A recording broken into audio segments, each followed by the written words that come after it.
श्रीहरये नमः श्रीहरये नमः श्रीहरये नमः। हनुमद्वचनं श्रुत्वा लंका सा कामरूपिणी हनुमद्वचनं श्रुत्वा लंका सा कामरूपिणी उवाच वचनं क्रुद्धा परुषं पवनात्मजम् उवाच वचनं क्रुद्धा परुषं पवनात्मजम् हनुमद्वचनं श्रुत्वा लंका सा कामरूपिणी उवाच वचनं क्रुद्धा परुषं पवनात्मजम् अहं राक्षसराजस्य रावणस्य महात्मनः अहं राक्षसराजस्य रावणस्य महात्मनः आज्ञा प्रतीक्षा दुर्धर्ष रक्षामि नगरीमिमाम् आज्ञा प्रतीक्षा दुर्धर्ष रक्षामि नगरीमिमाम् अहं राक्षसराजस्य रावणस्य महात्मनः आज्ञा प्रतीक्षा दुर्धर्ष रक्षामि नगरीमिमाम्। न शक्या माम् अवज्ञाय प्रवेष्टुं नगरी त्वया न शक्या माम् अवज्ञाय प्रवेष्टुं नगरी त्वया अद्य प्राणैः परित्यक्तः स्वप्स्यसे निहतो मया अद्य प्राणैः परित्यक्तः स्वप्स्यसे निहतो मया न शक्या माम् अवज्ञाय प्रवेष्टुं नगरी त्वया अद्य प्राणैः परित्यक्तः स्वप्स्यसे निहतो मया। अहं हि नगरी लंका स्वयमेव प्लवङ्गमा अहं हि नगरी लंका स्वयमेव प्लवङ्गमा सर्वतः परिरक्षामि ह्येतत्ते कथितं मया सर्वतः परिरक्षामि ह्येतत्ते कथितं मया अहं नगरी लंका स्वयमेव प्लवङ्गमा सर्वतः परिरक्षामि ह्येतत्ते कथितं मया। लंकाया वचनं श्रुत्वा हनुमान् मारुतात्मजः लंकाया वचनं श्रुत्वा हनुमान् मारुतात्मजः यत्नवान् स हरिश्रेष्ठः स्थितः शैल इवापरः यत्नवान् स हरिश्रेष्ठः स्थितः शैल इवापरः लंकाया वचनं श्रुत्वा हनुमान् मारुतात्मजः यत्नवान् स हरिश्रेष्ठः स्थितः शैल इवापरः सतां श्रीरूपविकृतां दृष्ट्वा वानरपुङ्गवः सतां स्त्रीरूपविकृतां दृष्ट्वा वानरपुङ्गवः आबभाष आबभाषेथ मेधावी आबभाषेत मेधावी सत्त्ववान् प्लवगर्षभः सत्त्ववान् प्लवगर्षभः आबभाषेथ मेधावी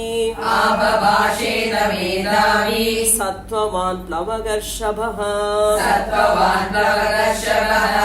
सतां श्रीरूपविकृतां दृष्ट्वा वानरपुङ्गवः आबभाषेत मेधावी सत्त्ववान् प्लवगर्षभः द्रक्ष्यामि नगरीं लङ्काम् द्रक्ष्यामि नगरीं लङ्कां साटप्राकारतोरणाम् साटप्राकारतोरणां द्रक्ष्यामि नगरीं लङ्काम् द्रक्ष्यामि नगरीं लङ्कां साटप्राकारतोरणाम् साटप्राकारतोरणाम् इत्यर्थमिह सम्प्राप्तः इत्यर्थमिह सम्प्राप्तः परं कौतूहलं हि मे परं कौतूहलं हि मे इत्यर्थमिह सम्प्राप्तः इत्यर्थमिह सम्प्राप्तः परं कौतूहलं हि मे परं कौतूहलं हि मे द्रक्ष्यामि नगरीं लङ्कां साटप्राकारतोरणाम् इत्यर्थमिह सम्प्राप्तः परं कौतूहलं हि मे वनानि उपवनानिह वनानि उपवनानिह लङ्काया काननानि च लङ्काया काननानि च वनानि उपवनानिह वनानि उपवनानिह लङ्काया काननानि च लङ्काया काननानि च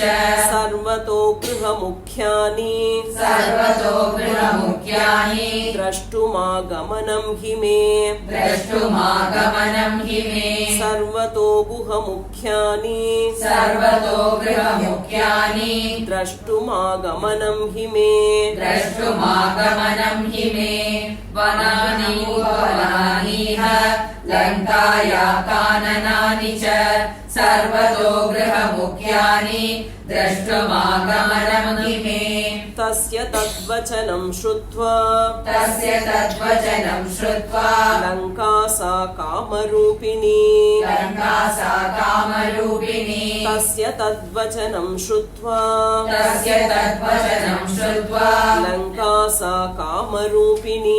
लङ्का सा कामरूपिणी भूय एव पुनर्वाक्यम् भूय एव पुनर्वाक्यम् बभाषे परुषाक्षरम् बभाषे परुषाक्षरम् भूय एव पुनर्वाक्यम् भूय एव पुनर्वाक्यम् बभाषे परुषाक्षरम् बभाषे परुषाक्षरम्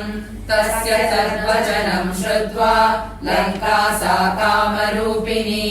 भूय एव पुनर्वाक्यम् बभाषे परुषाक्षरम् मामनिर्जित्य दुर्बुद्धे मामनिर्जित्य दुर्बुद्धे राक्षसेश्वरपालिता राक्षसेश्वरपालिता मामनिर्जित्य दुर्बुद्धे मामनिर्जित्य दुर्बुद्धे राक्षसेश्वरपालिता राक्षसेश्वरपालिता न शक्यमद्य ते द्रष्टुम् न शक्यमद्य ते द्रष्टुम् पुरीयं वानराधम पुरीयं वानराधम न शक्यमद्य ते द्रष्टुम् न शक्यमद्य ते द्रष्टुम् पुरीयं वानराधम पुरीयं वानराधम मामनिर्जित्य दुर्बुद्धे राक्षसेश्वरपालिता न शक्यमद्य ते द्रष्टुम् पुरीयं वानराधम ततः स हरिशार्दूलः ततः स हरिशार्दूलः तामुवाच निशाचरीम् तामुवाच निशाचरीम् ततः स हरिशार्दूलः ततः स हरिशार्दूलः तामुवाच निशाचरीम् तामुवाच निशाचरीम् दृष्ट्वा पुरीमिमां भद्रे दृष्ट्वा पुरीमिमां भद्रे पुनर्यास्ये यथागतम् पुनर्यास्ये यथागतम् दृष्ट्वा पुरीमिमां भद्रे दृष्ट्वा पुरीमिमां भद्रे पुनर्यास्ये यथागतम् पुनर्यास्ये यथागतम् ततः स हरिशार्दूलः तामुवाच निशाचरीम् दृष्ट्वा पुरीमां भद्रे पुनर्यास्ये यथा गतम् ततः कृत्वा महानादम् ततः कृत्वा महानादम् सा वै लङ्का भयावहम् सा वै लङ्का भयावहम् ततः कृत्वा महानादम् ततः कृत्वा महानादम् सा वै लङ्का भयावहम् सा वै लङ्का भयावहम् तलेन वानरश्रेष्ठम् तलेन वानरश्रेष्ठम् ताडयामास वेगिता ताडयामास वेगिता तलेन वानरश्रेष्ठम् तलेन वानरश्रेष्ठम् ताडयामास वेगिता ताडयामास वेगिता ततः कृत्वा महानादम् सा वै लङ्का भयावहम् तलेन वानरश्रेष्ठम् ताडयामास वेगिता ततः स कपिशार्दूलः ततः स कपिशार्दूलः लङ्कया ताडितो भृशम् लङ्कया ताडितो वृषम् ततः स कपिशार्दूलः ततः स कपिशार्दूलः लङ्कया ताडितो भृशम् लङ्कया ताडितो वृषम् ननादसु महानादम् ननादसु महानादम् वीर्यवान् पवनात्मजः वीर्यवान् पवनात्मजः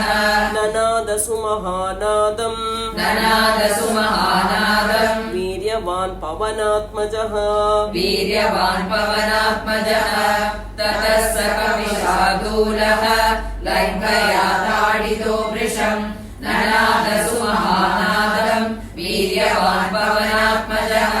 ततः संवर्तयामास ततः संवर्तयामास वामहस्तस्य सोऽङ्गुलीः वामहस्तस्य सोऽङ्गुलीः ततः संवर्तयामास ततः संवर्तयामास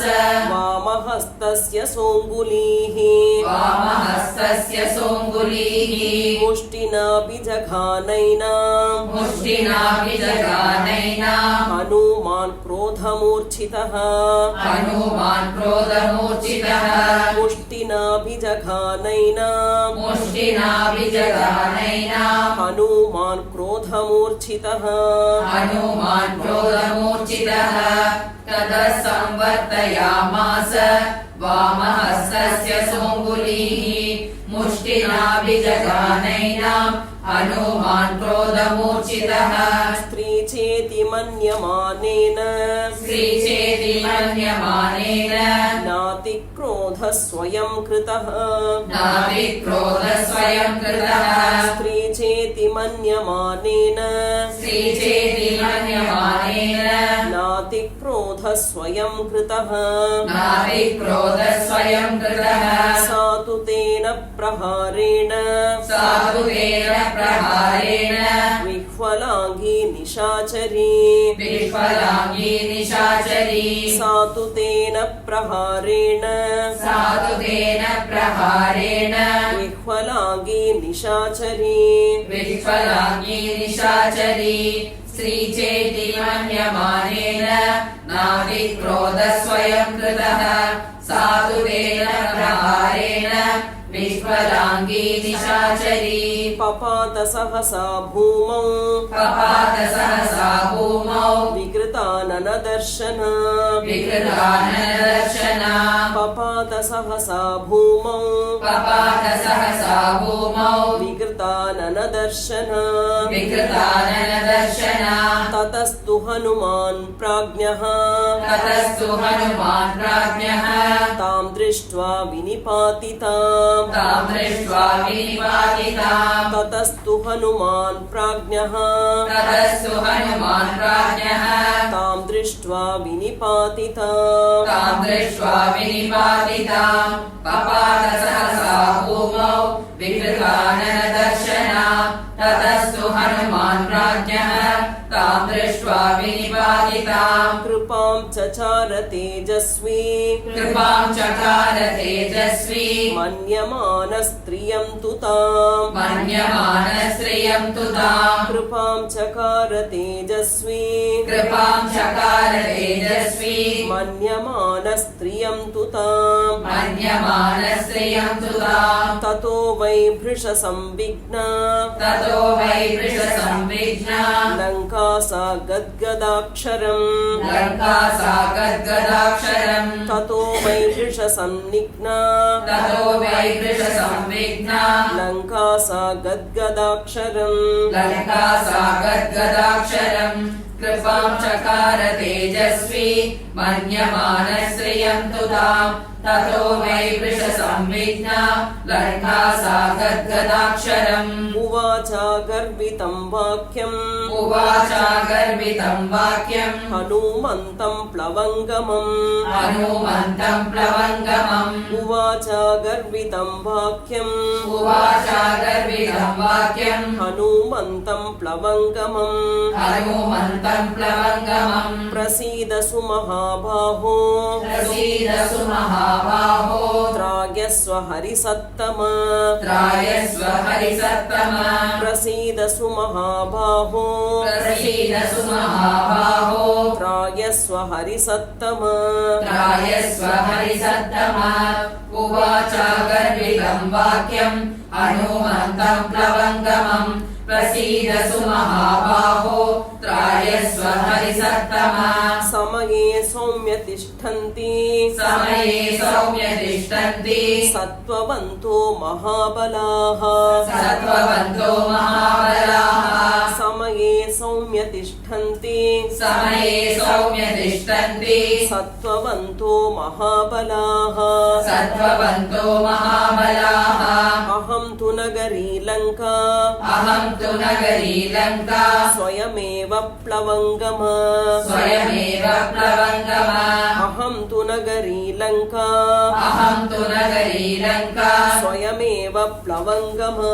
स्वयमेव प्लवङ्गम समये सौम्य तिष्ठन्ति सत्त्ववन्तो महाबलाः अहं तु नगरी लङ्का स्वयमेव प्लवङ्गम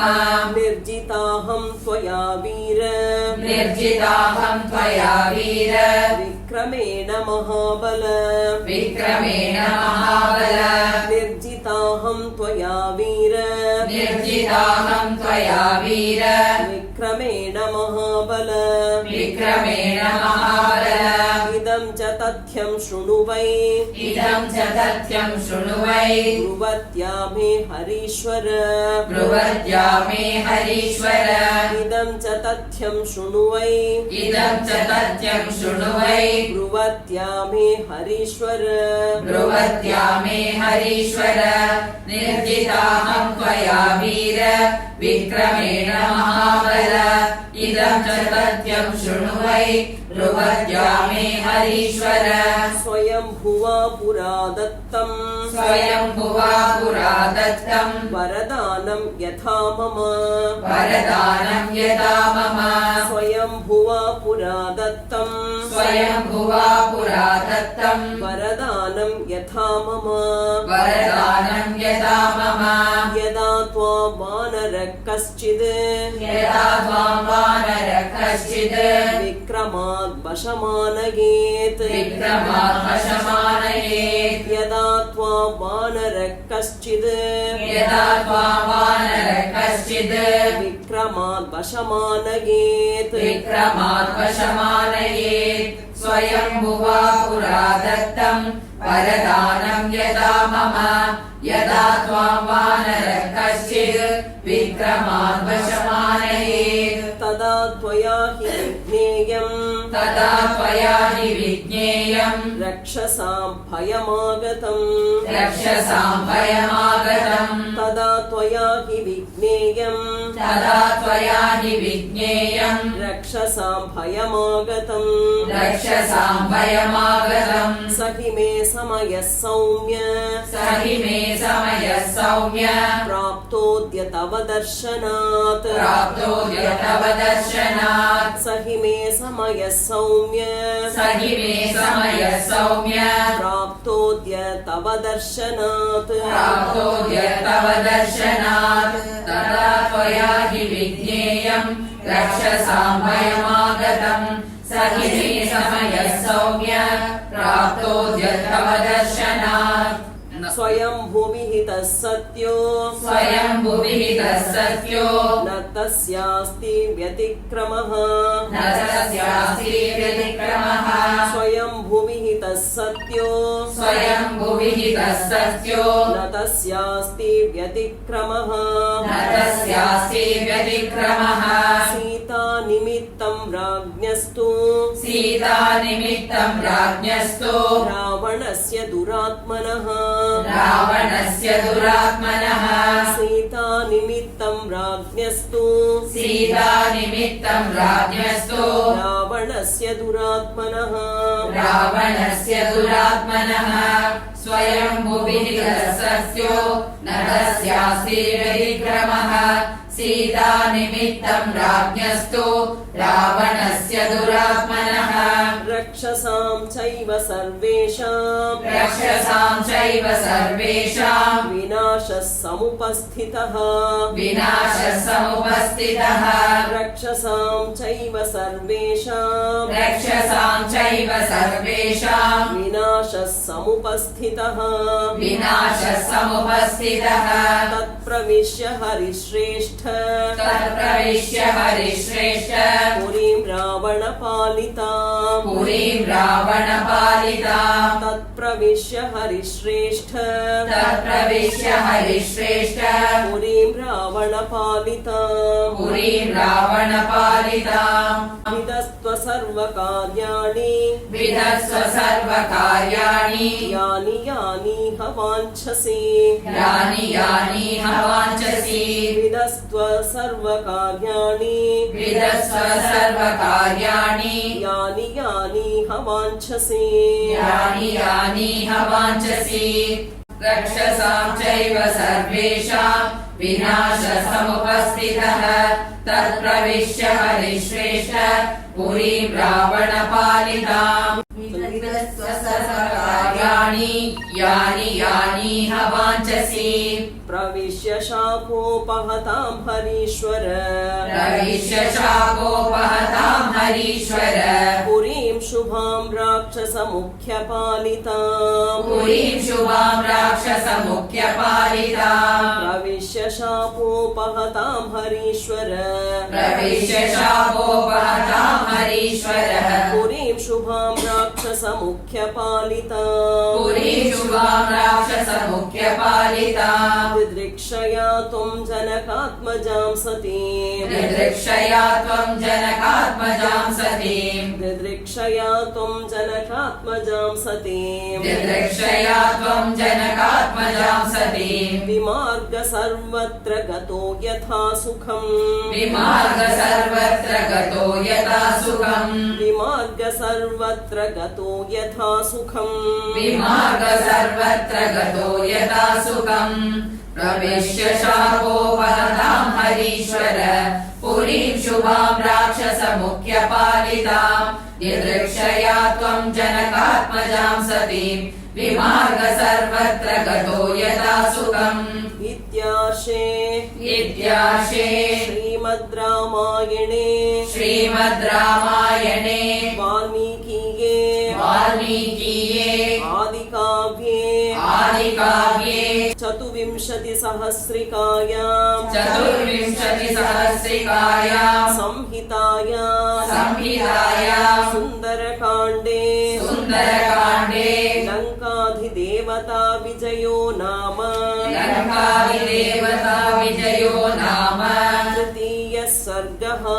तृतीयः सर्गः श्रीहरये नमः श्रीहरये नमः